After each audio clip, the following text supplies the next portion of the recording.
your girls, grab your beers.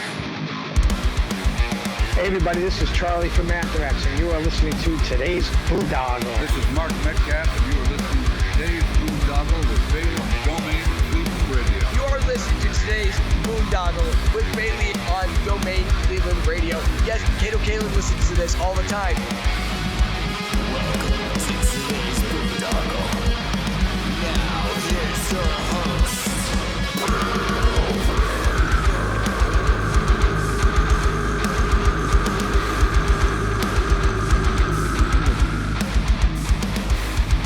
I am Monty Heath, so one Heath, and you are listening to today's Boondoggle. Hey, what's up? It's John from Skillet, and you are listening to today's Boondoggle on Domain Cleveland Radio. Fasten your seatbelts.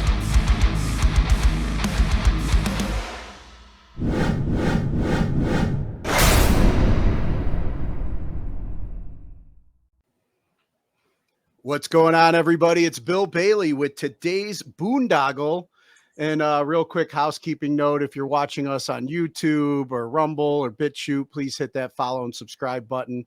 If you're listening to us on Spotify or any of the podcast platforms out there, please hit that follow and subscribe button as well.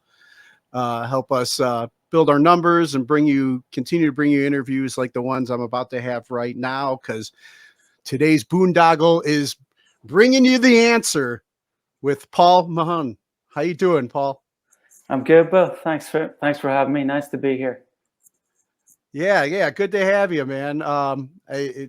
Not too often I get to talk across the globe with musicians and stuff, but usually when I have somebody on for the first time, I like to get a little bit of a background. So originally, what did you want to be when you grew up?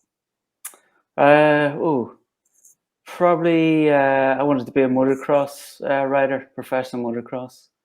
Was the first thing before music. Oh yeah. So I did that for probably from the age of 5 to 12, and then after that the music took over. I started playing guitar and got into bands and stuff, and ended up in The Answer, and did a few records, and here we are now. Nice. So less likely to wreck on stage than you are riding motocross, right? Exactly. Yeah. The bones. The bones are thanking me now. Appreciate it more. Yeah. And then, like, when was it that kind of music caught your attention? And do you remember like some of your early influences? As music was always present in our house. My father was in a band professionally when he was younger. Then when I was born, he stopped that.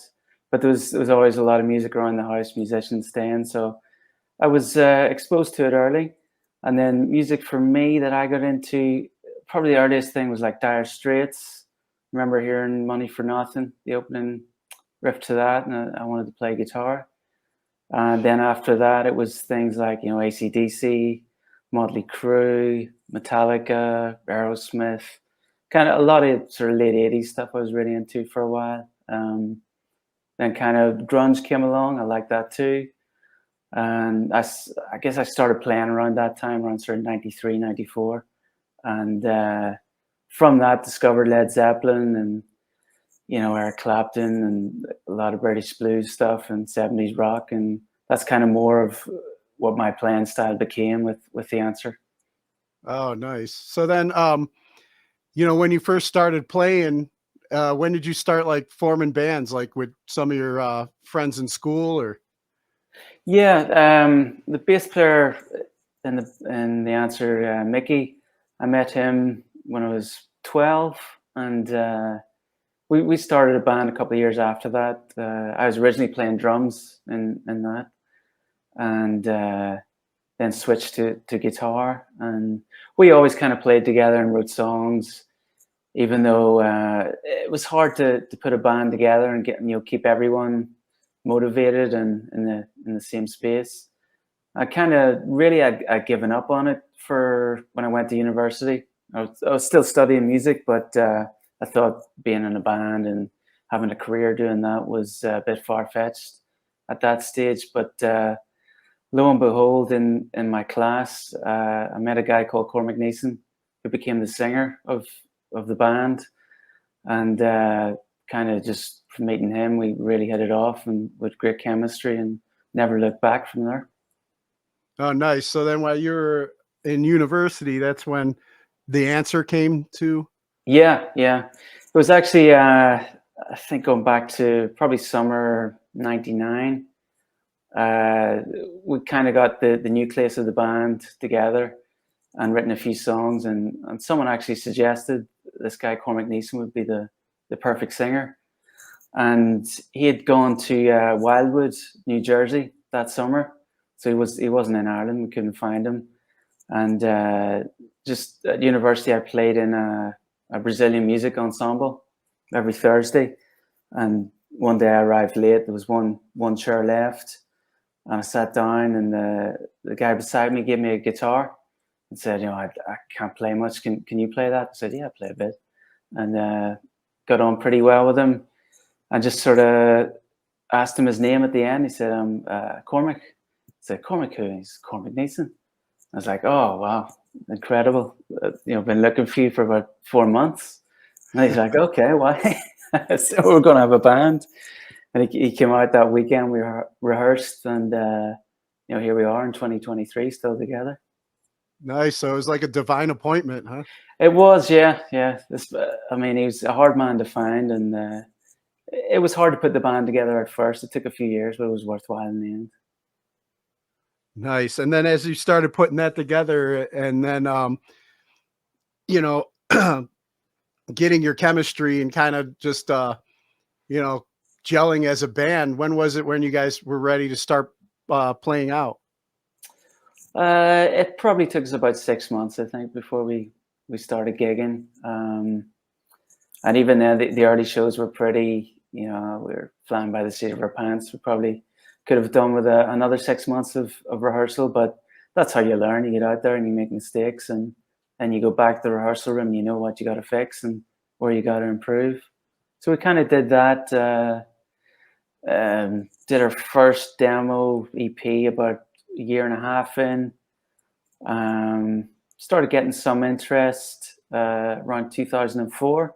We got a manager then from London, and we went over to London that summer, started doing showcase gigs, and ended up with a record deal with Albert Productions, which was originally an Australian label that AC/DC were on, but they also had they had offices in the UK.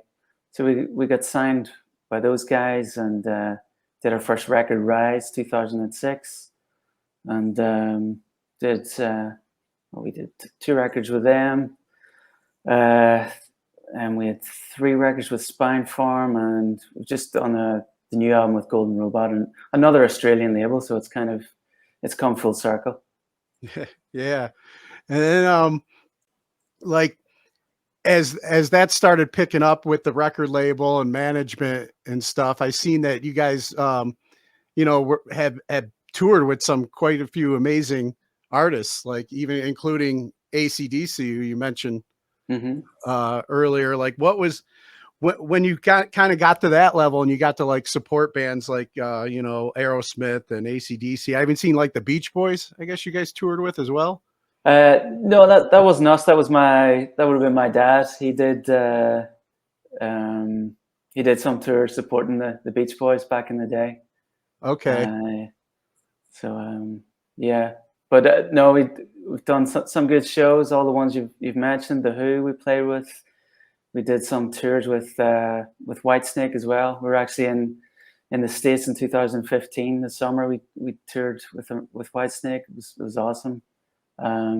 We've been very lucky with the bands we got to play with. A lot of our heroes, especially AC/DC. That was over a year. We did the whole Black Ice tour. It was pretty crazy. It was a band I grew up listening to. Angus would have been one of the big influence, one of the earliest influences, and I'd never seen him until the first night we supported them in Wilkes-Barre, Pennsylvania. So we did our show, and then I got to watch him, and got to for another year, which was quite a treat. But yeah, no, it was awesome touring with all those guys. Yeah, I had to say, like, I mean, how it sounded like everything kind of came together, you know, originally, but then to get to play with somebody that you've admired, that's influenced you, and you know, you had to be pinching yourself half the time, like, am I really living this dream come true right now? Oh yeah, completely. That was a very special time. That was just on our second album. We just finished Everyday Demons, and we were in London in a place called Brixton, and just recording B-sides for the album, and you know, extra tracks. And our record label A&R guy took us out for lunch and a few beers. We sort of sat down around the table, and he put 4 sheets of paper in front of each band member, and you know, we turned them over, and it was all the dates of the first leg of the AC/DC tour from October to January in America. And we were like, wow, that can't be happening, is it? It was a real, you know, when it was like kids at Christmas kind of thing, when Oh yeah, there's that magic in the world. And you know, it doesn't happen often, but it was a nice day. yeah, that's pretty amazing. And then I mean, you named some of the other artists that you got to play with, like the Who, and I thought I read the Rolling Stones too. Yeah, we did some shows with the Stones in Europe in 2007, and yeah, it's those guys still amazing. The show they were putting on at that age, it was pretty incredible. Really cool guys as well. Didn't get to hang out with them as much as DC and the Who, but yeah, we got to talk to Keith and Ronnie Wood a little bit, and met Mick. So yeah, there's, you know, they're larger than life, but backstage they're pretty down to earth too. But yeah, another great band. Yeah, and then I mean, like you say, having an opportunity to talk to them, and I guess, you know, like, I mean, what knowledge and stuff you could gain. I'm sure you were taking advantage of, like, being under that learning tree, you know? Yeah, of course. But I think with AC/DC, we got to learn the most probably from them, because of the, you know, the amount of time we spent. And it was a real kind of lesson in how to make songs work in arenas and stadiums, and how the simple gestures and the more simple music, it seems to work better, you know, for that kind of audience in those spaces. But the, you know, simple but good music is the hardest to write. But those guys were masters at it. We've tried occasionally successful, but not as often as they are. But it was still a lot I learned from them. Yeah. And then you know, I saw that, you know, you guys had that run quite a few years, successful tours like that and albums. But then like there came a time where you guys had to take a break. Like, what was that? Care to elaborate on that time period? What was going on? Well, that was kind of, we'd done 6 albums by that stage, and kind of it was, I think people were starting to get a little bit disillusioned with the industry, and obviously we'd I think we kind of hit the top of the mountain on our 3rd record, Revival, and then things were going downhill after that. Not drastically, but just, you know, a little bit. You'd sell you know, fewer records. There wouldn't be as many people coming to shows, and the industry was changing a lot, and it kind of felt like maybe our time was done. We had a good run at it, and you know, everyone in the band had kids by that stage, so families were becoming quite important. And yeah, it ended up where we could have done another record after Solace, which was the last album we did, but it would have been, you know, kind of playing smaller venues in the back of a van again, and I don't think we didn't have the appetite for it anymore. So it was time to take a break. Cormac did a solo record. I just had my first child. I moved to France, so there was a lot of things going on, and I moved into doing some more production work and mixing, some songwriting with other people, and did that. It was a quieter a quieter life for a while, and yeah, I thought the answer was done. I didn't think we would do any more records, and I was quite happy with a quieter life. And then I got a call out of the blue, just kind of end of 2019. Manager phoned up and said, we've got an offer of a record deal from an Australian label, and it's pretty good opportunity again if you want to do it. I think there could be some interest in the band again. So we got together, and everyone was recharged, I think, from the break, and kind of missed the band and realized how good we had it before. And I mean, things have changed a lot, and we've changed with them. So we kind of thought we'd come back and try and put the things right we were doing wrong before, and keep going, keep this thing going. And that led to us doing the new record, Sundowners. Yeah.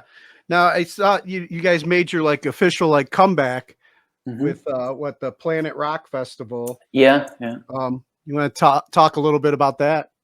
Yeah, it's we've played that festival a few times. I think maybe 2014 actually was the last time, so it was a little bit of a break. And yeah, it was the first time we played together, I think in 5, almost 6 years. We were a little bit rusty. We did sort of some new songs, just 3 new songs, so the old muscle memory could come back about halfway through, and we could play all the old songs. And yeah, it was kind of surreal experience just to be back with everyone on stage again and back in front of an audience. We were a bit rusty, but we got to it in the end, and it certainly whet the appetite for the tour coming up in March and April and the summer festivals. So we can't wait to get back out there. It's definitely, I think, playing live was a big part of my life that I've missed for 5 or 6 years, and I'm looking forward to doing that again. Yeah. So your manager approaches you back in 2019, with this opportunity on the label. You guys decide to get back together and have all these plans to get back out on the road and everything, and then the world decides to shut down. Like, what was that like for you guys? Yeah, that was kind of, we thought, oh my God, here we go again. We're back, and that's it. Because I think before the world shut down, we'd 2 sessions together, writing new songs, and we all live in different parts of the world now. 2 of the guys are still in Ireland. We've got one in London, and I'm in Paris. So it takes a bit of organizing to get us all together. But we got together, and it was starting to, I think we'd written 3 or 4 songs that we were all pretty excited about, and the label was excited about. And then, the lockdown came, and we thought that's it. And I'm sure, like everyone, we didn't know if the world was going to open up again. And if it did, would there still be music? What would venues be like? Would we still have money to make this album? Or, maybe that opportunity has flown. But we hung in there, and it was a different experience to keep writing through it, because we're a band, we kind of thrive on being in the same room together and having the chemistry, and that's how we first wrote songs, just jamming and sort of taking the best bits and refining it. And then that kind of that inspires all the other stuff when you go off and write by yourself, and it inspires the direction you're going to take. And when you take that away, it feels like you have nothing. But we started writing just individually. We'd meet up on Zoom once a week and sort of exchange ideas and take them away and work on them further. And we only had, I think in end of summer 2020, we got together for a week and demoed some new tracks. And then again, there was another sort of lockdown after that. So it was another year before we got together again. It was another week. We demoed more tracks. And then we went in and did the album. So it was a very different experience to how we've worked before, where, we're, for certainly first 10 years, we would see each other 5 days a week, and we'd be writing or rehearsing or doing something for the band. So it was a really, really different experience, but it kind of I think we were more focused in the songwriting because you had to make the most of the time you had. And I think, the songs are a little bit tighter, more focused. The style, I think, over the 10, 11 tracks is, it doesn't diverge as much as it used to do. And I think it, what was a bad experience at the beginning turned out to be, there's a silver lining to it. And, I prefer being with everyone together more often, but it showed me it can be done that way if it ever happens again. Yeah. Hope not though. Yeah, I agree. And then how much, so you guys were in the process of writing Sundowners during that. How much did that experience kind of influence your writing? Yeah, it did a lot. I think another thing it offered was, I think everyone had the chance to put more of their idea into it. Rather, sometimes when you're in the same room, it can be, hard. Everyone's shouting over each other, and sometimes you don't get to put the idea across fully. Whereas this time we all had the opportunity to write lyrics and come up with melodies and stuff and put that forward.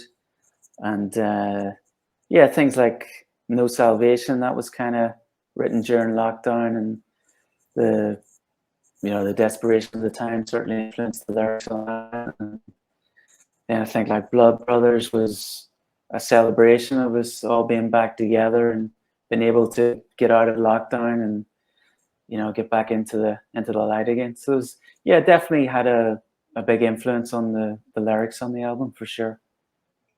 And then let's talk about the single "Want You to Love Me." Mm-hmm. What's the message with that behind that song? That's just good old fashioned throwaway rock, and you got to take us as we are, and we're not trying to be something else anymore. We're the answer. We know who we are, and you got to deal with it. So nothing too introspective there. That was done before the lockdown. That was the first things we did together. Yeah. It's more loud and proud and less, less kind of introspective and dark. And then that whole process, I'm sure, kind of was helping keep your sanity by still being able to write and create during all that uncertainty. Almost therapeutic, huh? It sure was. Yeah, it's kind of.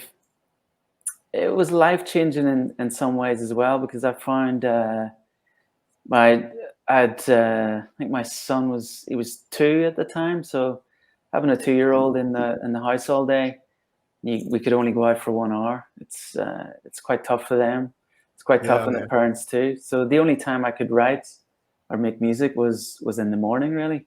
So I'd have to get up at 5:30, 6 o'clock, sort of get the guitar out and plug in the headphones, try and be quiet, and that was the only way I could write songs. Usually I would stay up to 5:30 or 6 and then go to sleep, but this kind of flip things around, and I actually got to really enjoy it and get up to the birds rather than stay up to hear the birds sing was quite a good change for the better.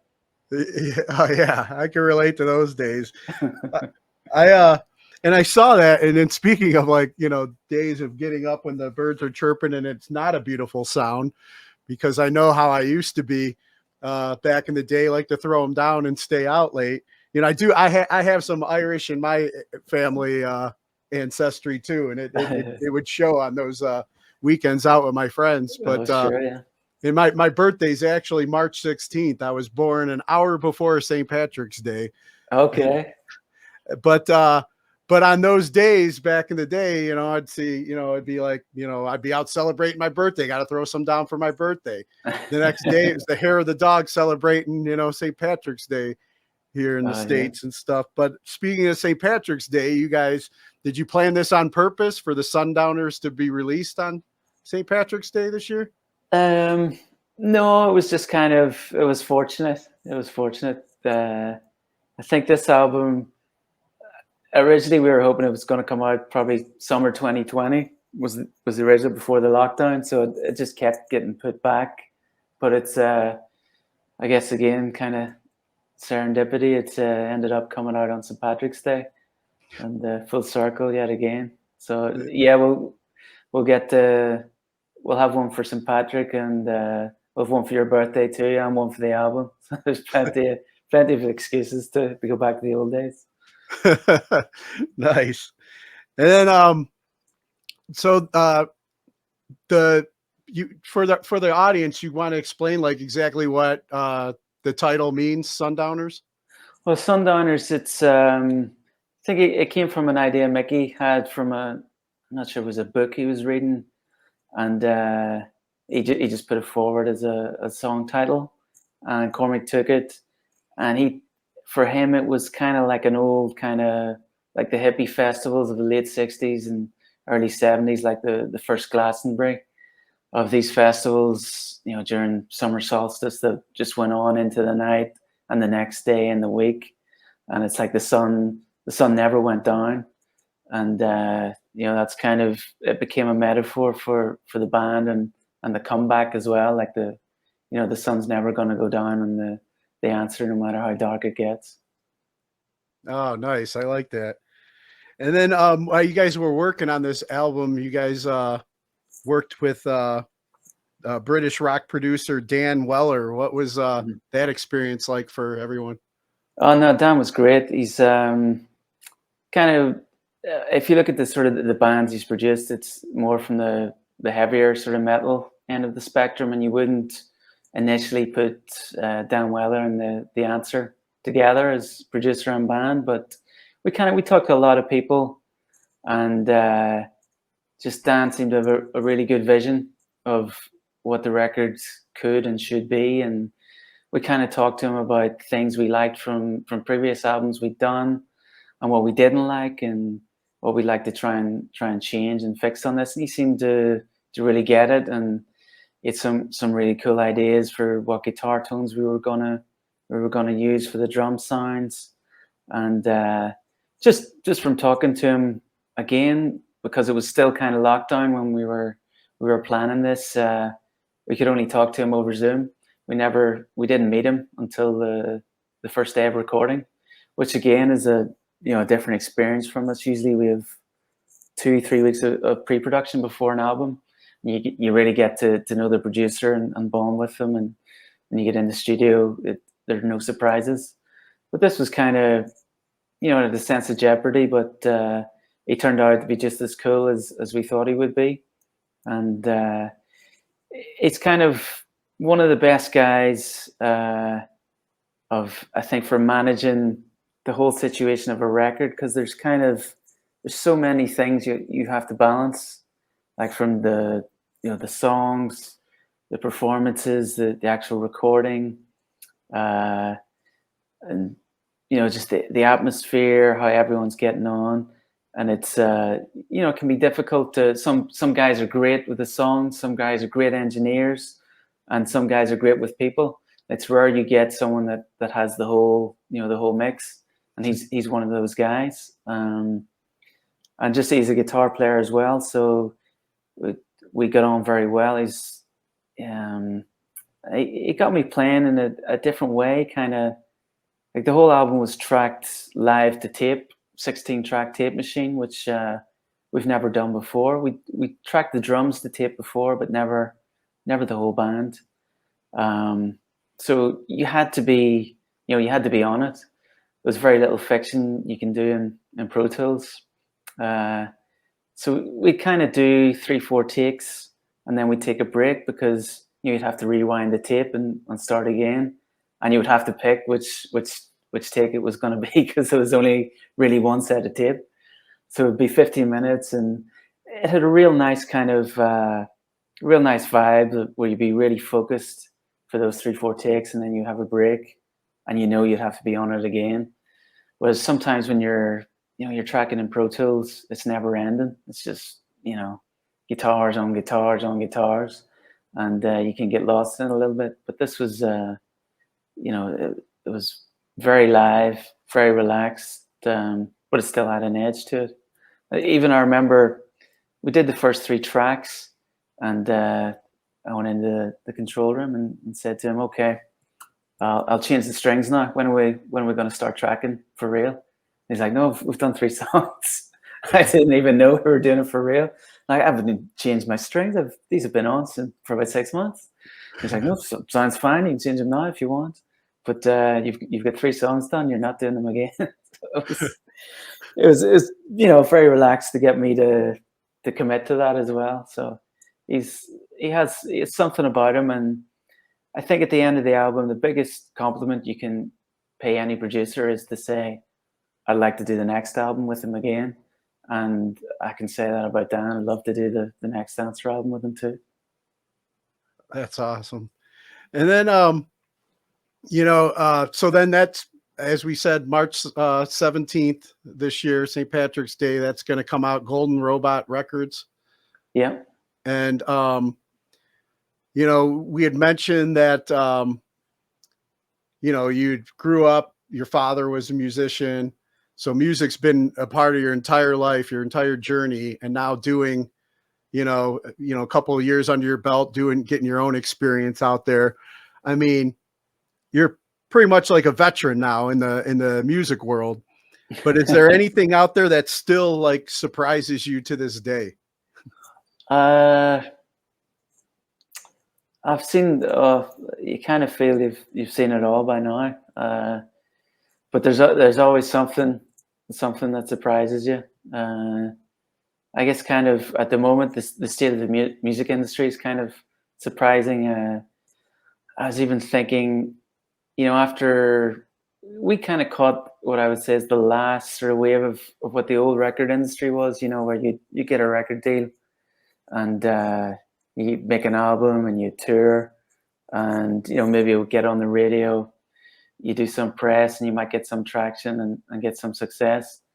And then streaming, and like iTunes came along, streaming came along, social media came along, and that really changed the game. And then since we've been away, like we stopped in 2017, and now I've come back, and just the influence of social media on the promotion of music in the industry is unbelievable now. It's kind of it's become much more important than the music, I think. Which is I'm still getting my head around it and how to approach it. I do find it pretty crazy. I'm not sure what to make of it all, but well, hopefully over this album we'll have a better idea of it. And so I would like things to go back to a little bit how it used to be.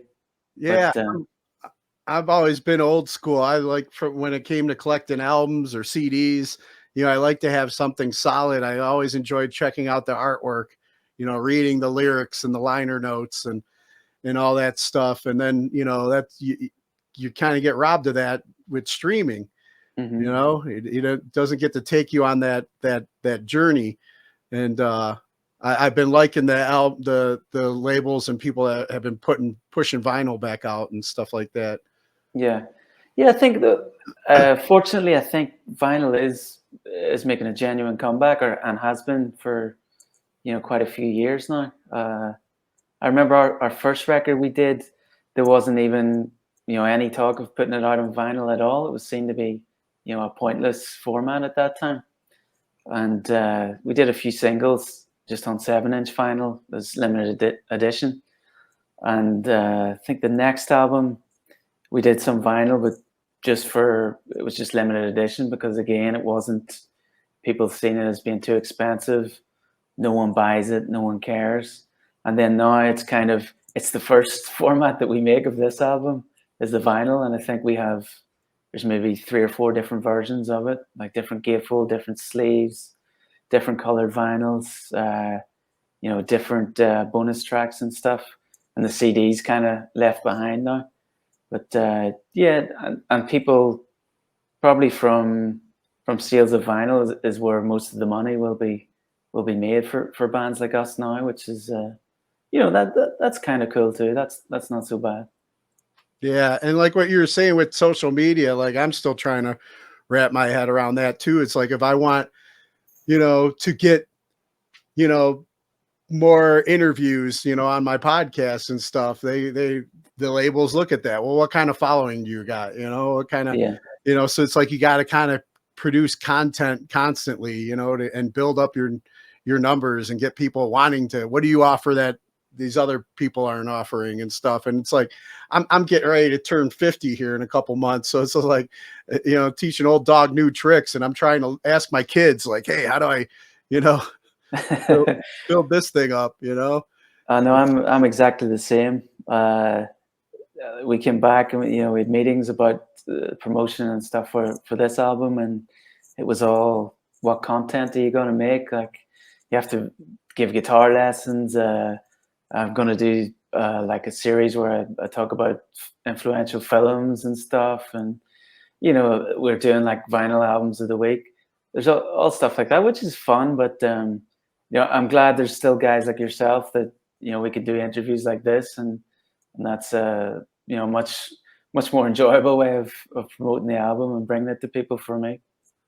Yeah, exactly. To have the conversation. I mean, what I try and do is like, you know, yeah, there's the standard questions I need to ask about the publicist. Will say, hey, you got to talk about make sure you plug the album and, you know, all that stuff. But I like to get to know the people behind it, like what makes them tick, what led you to be, you know, where you're at today, and, you know, what have you overcome, you know, stuff like that. And I think, you know, fans would appreciate a peek behind the curtain, you know, when I talk to people. That's the approach I try and do, at least. I don't know, you know, make it more fun, like you're just, you know, having or relaxed, more relaxed, like you're having a conversation. You don't have to perform for me or anything, you know, just like, just let's talk, you know. Yeah, no, it's the best way to do it. I think I enjoy it too. And then, what kind of goals do you have for, you know, not just the answer, but for, you know, yourself going forward? Well, I think just getting this record done and getting the band back together was kind of one of the big goals, and something I thought would never happen. So I'm very happy to have achieved that. Yeah, I'm just really looking forward to getting out and playing live again, and you know, hopefully play better than I did before. You're always kind of you always want to play better and feel you've done better than, you know, the last gig or the last album. And I think my position now in life, with the experience I have, I think I can do that. So I'm just really looking forward to getting out there and playing those shows again. And looking forward to getting on the festivals in the summer. And I would just hopefully the album's still alive come September, and we can take it to the States, and I'd love to get back over to America and play again. It's been a while. So that's kind of one of the goals for me before the end of the year. Nice. And then, you know, you kind of mentioned, you know, a lot of your earlier influences when we were talking earlier, but I want to ask you some of the questions I normally ask guests that are on. Who would you, and I know it's a tough one for musicians, definitely, but who are your top 3 musical artists? Oh, that's a tough one. I'd go for the Beatles. It'll be number 1, I think.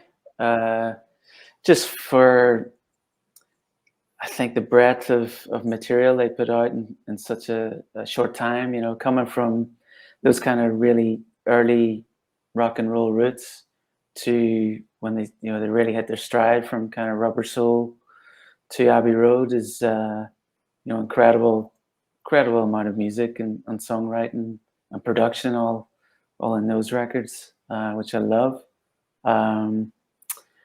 Number 2, I would have Van Halen, because again, kind of songwriting, I would say almost on par with the Beatles, but with probably, you know, one of maybe the greatest guitar player we ever had the pleasure to see and hear, and one of the most amazing drummers and frontman. And with Michael Anthony, he just kind of held it all together.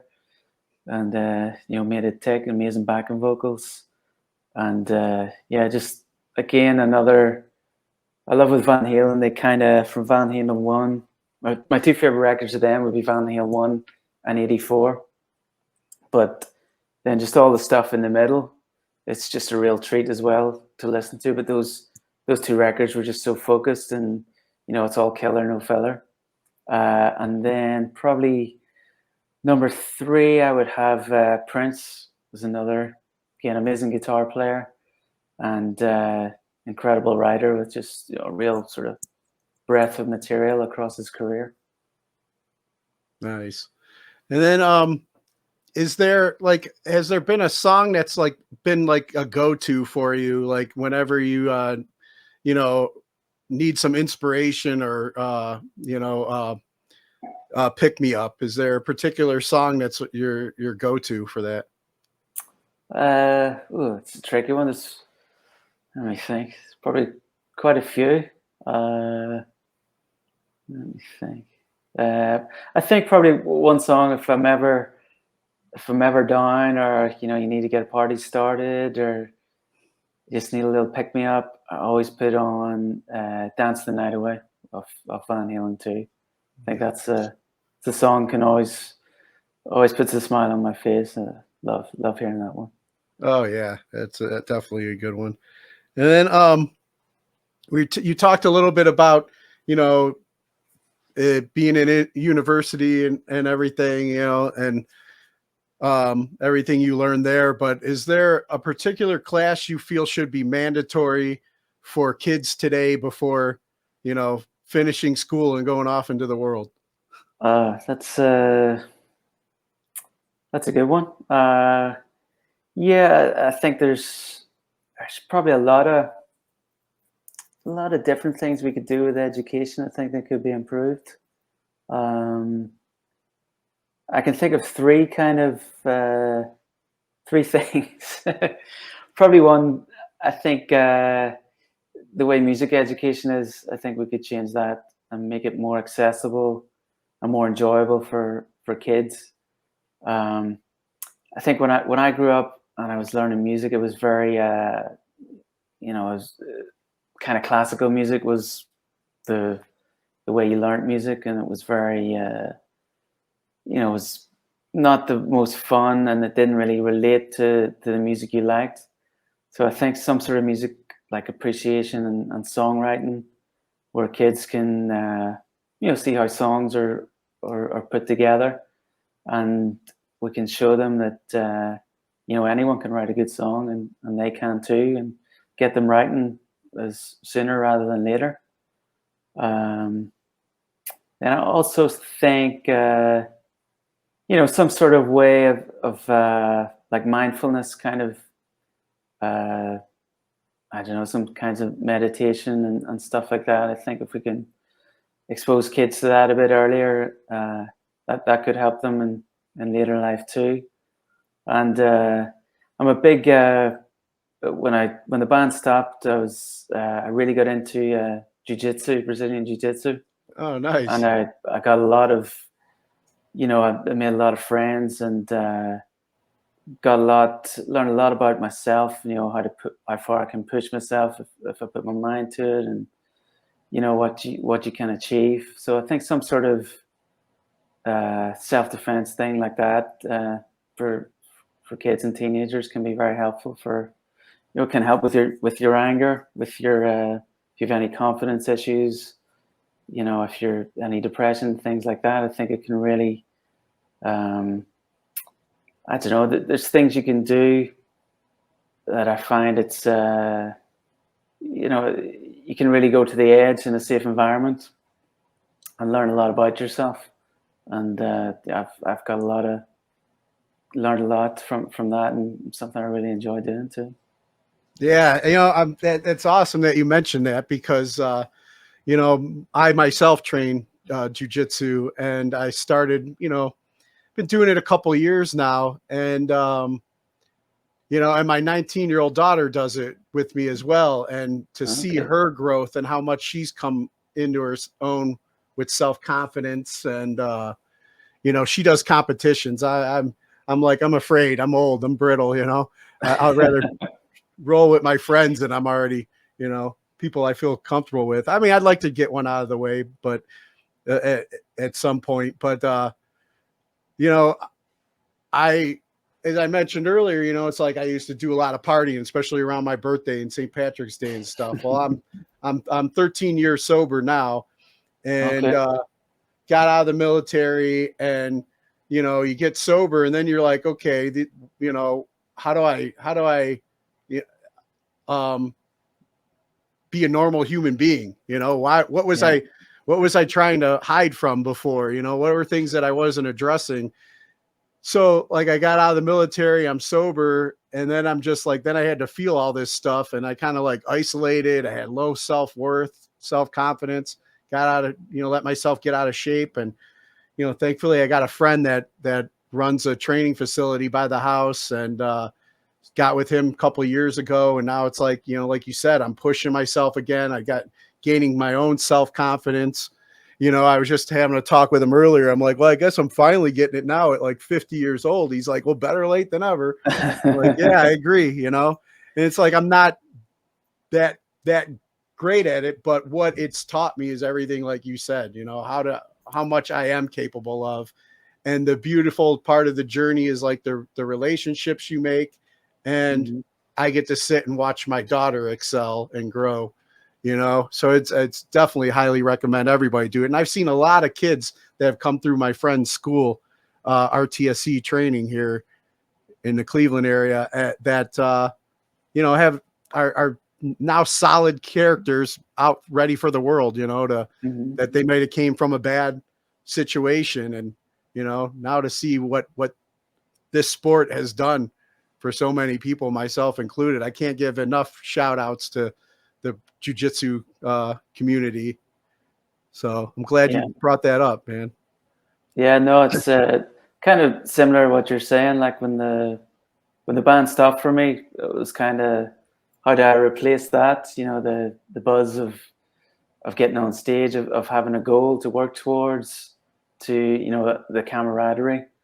Kind of all that was kind of gone. I was in a, you know, a foreign country, didn't speak the language, didn't really know anyone, and you know, the dojo kind of became somewhere where, you know, I learned to speak the language, made some new friends, and, you know, you have goals just to work towards, and you know, it's addictive too, in a good way.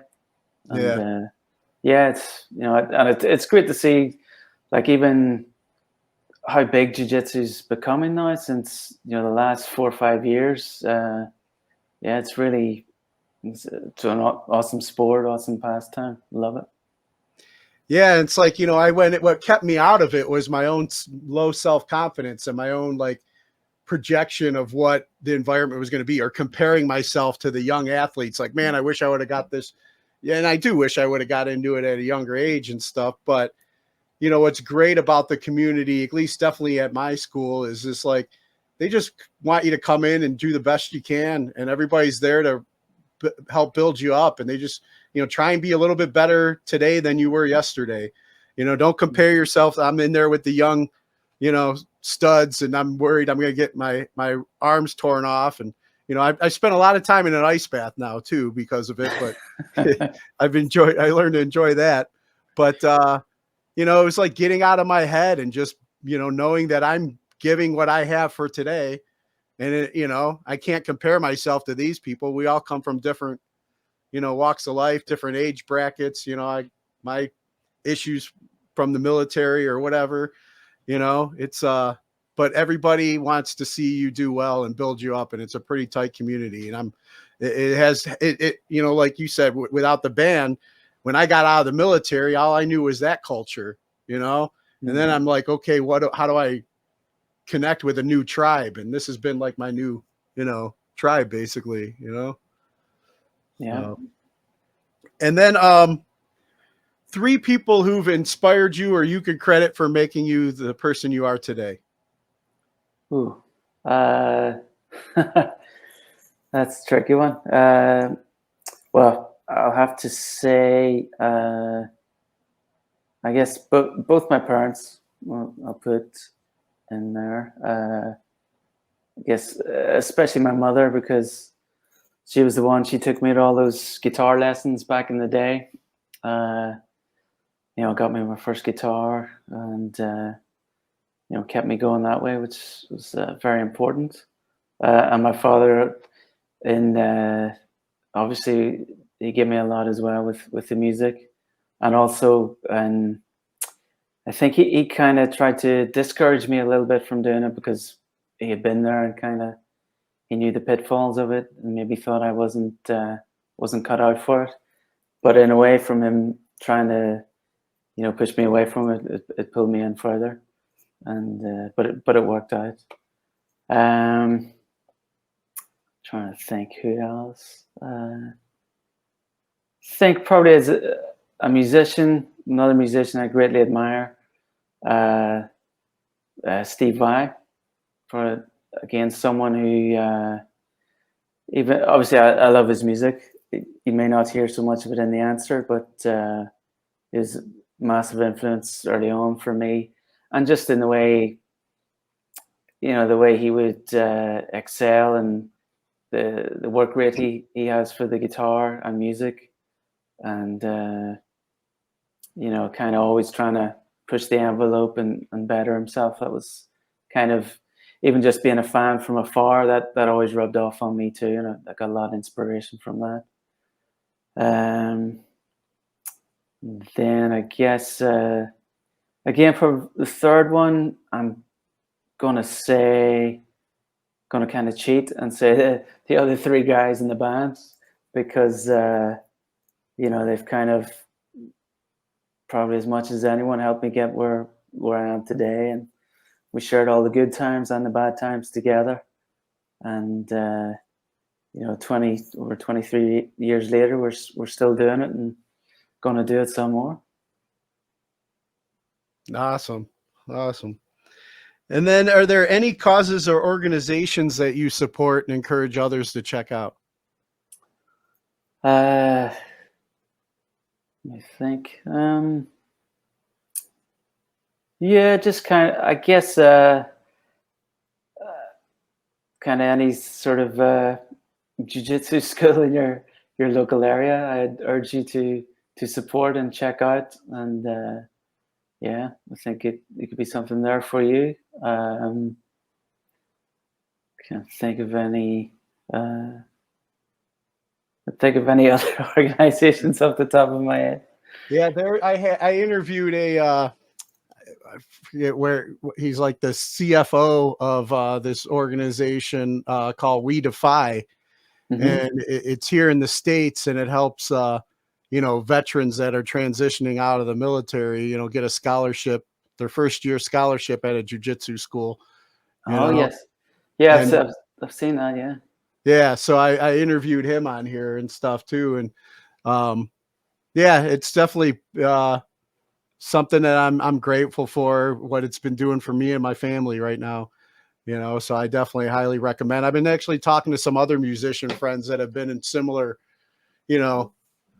that downtime from playing, and getting antsy, and I'm like, dude, look into jiu-jitsu. I'm telling you, man, it's like, it's a whole new thing. So I've been encouraging a lot of people to check it out, man. So yeah, that was good to hear. And hopefully if you do come back to the States and you happen to play the Cleveland area, we can get a couple rolls in at our school here. Oh yeah, for sure. I'd love that. Cleveland, awesome city as well. I've played there a few times back in the day. Been to the Rock and Roll Hall of Fame. So yeah, I love. Hopefully we'll be back in Cleveland before the end of the year, and we'll get a few rolls in. Yeah, for sure. And then this one will take you back to childhood again, but I always like asking, it's a popular question on here. Favorite toy as a child? Favorite toy as a child? I think I had like it was a car, but like a fire chief's car with a siren on top. And just, when it moved, the siren would go and wail. I remember getting that. Yeah, it was one of my favorite toys. Of course, the obligatory kid's guitar I had as well. Nice. So, Well, yeah, well, that's about all the questions I got for you, Paul, man. I really appreciate, you taking the time and having this conversation with me. And for any fans out there that may be unfamiliar with that are searching for the answer, where would you send them? I guess the best place to check us out or get in touch would be on Facebook or Instagram, and that is The Answer Rock. So if you go on there, you can check out some videos, some music, and if you leave any messages, we'll get back to you, and we'll keep you up to date with all things Answer, and new record, any new singles are going to drop soon. So Yeah, help these guys build up their social media, because that's what moves records these days. We gotta help each other out. Yeah, it sure is. It sure is. Follow The Answer on Instagram and Facebook. And then before I let you go, you mind doing me one last favor? Of course, yeah. Cut a promo ID for the show. Just introduce yourself, and you're listening to today's Boondoggle. Okay. Hey, this is Paul from The Answer, and you're listening to today's Boondoggle. Awesome. Paul, thank you so much again for your time, man. It was really good chatting with you, getting to know you, and hope you do make it to Cleveland so we can get some of those roles in. Yeah, for sure. Really appreciate it, Bill. Thanks for you taking the time as well, and all the best with the podcast. I wish you all the success in the world, and hopefully we'll hit Cleveland soon. We'll keep doing it. Now, look forward to meeting you someday. All right. Take care, man. Okay, man. Thanks very much. All right, bye-bye. All the best.